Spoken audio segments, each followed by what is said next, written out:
Hello, I'm Severin Suzuki speaking for ECHO, the Environmental Children's Organization. We're a group of 12 and 13-year-olds trying to make a difference. Vanessa Seti, Morgan Geisler, Michelle Quigg, and me. We've raised all the money to come here ourselves, to come 5,000 miles to tell you adults you must change your ways. Coming up here today, I have no hidden agenda. I am fighting for my future. Losing my future is not like losing an election or a few points on the stock market. I am here to speak for all generations to come. I am here to speak on behalf of the starving children around the world whose cries go unheard. I am here to speak for the countless animals dying across this planet because they have nowhere left to go. I am afraid to go out in the sun now because of the holes in our ozone. I am afraid to breathe the air because I don't know what chemicals are in it. I used to go fishing in Vancouver, my home, with my dad, until just a few years ago we found the fish full of cancers. And now we hear of animals and plants going extinct, every day vanishing forever. In my life, I have dreamt of seeing the great herds of wild animals, jungles and rainforests, full of birds and butterflies. But now I wonder if they will even exist for my children to see. Did you have to worry of these things when you were my age? All this is happening before our eyes, and yet we act as if we have all the time we want and all the solutions. I'm only a child and I don't have all the solutions. But I want you to realize, neither do you. You don't know how to fix the holes in our ozone layer. You don't know how to bring the salmon back up a dead stream. You don't know how to bring back an animal now extinct. And you can't bring back the forest that once grew where there is now a desert. If you don't know how to fix it, please stop breaking it. Here, you may be delegates of your government, business people, organizers, reporters, or politicians.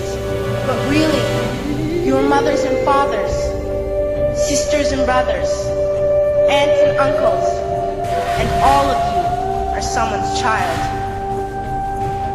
I'm only a child, yet I know we are all part of a family, 5 billion strong. In fact, 30 million species strong.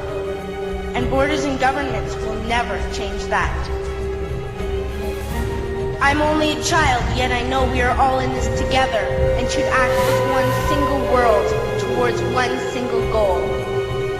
In my anger, I am not blind, and in my fear, I am not afraid of telling the world how I feel. In my country, we make so much waste. We buy and throw away, and yet northern countries will not share with the needy. Even when we have more than enough, we are afraid to share. We are afraid to let go of some of our wealth. In Canada, we live the privileged life, with plenty of food, water, and shelter. We have watches, bicycles, computers, and television sets. The list could go on for 2 days. 2 days ago, here in Brazil, we were shocked when we spent time with some children living on the streets. This is what one child told us. I wish I was rich. And if I were, I would give all the street children food, clothes, medicines, shelter, and love and affection. If a child on the streets who has nothing is willing to share, why are we who have everything still so greedy? I can't stop thinking that these are children my own age, that it makes a tremendous difference where you are born. That I could be one of those children living in the favelas of Rio.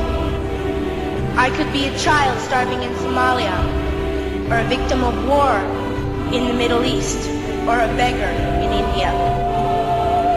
I am only a child, yet I know if all the money spent on war was spent on finding environmental answers, ending poverty, and finding treaties, what a wonderful place this earth would be.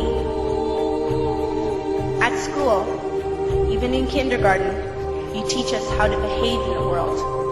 You teach us not to fight with others, to work things out, to respect others, to clean up our mess, not to hurt other creatures, to share, not be greedy.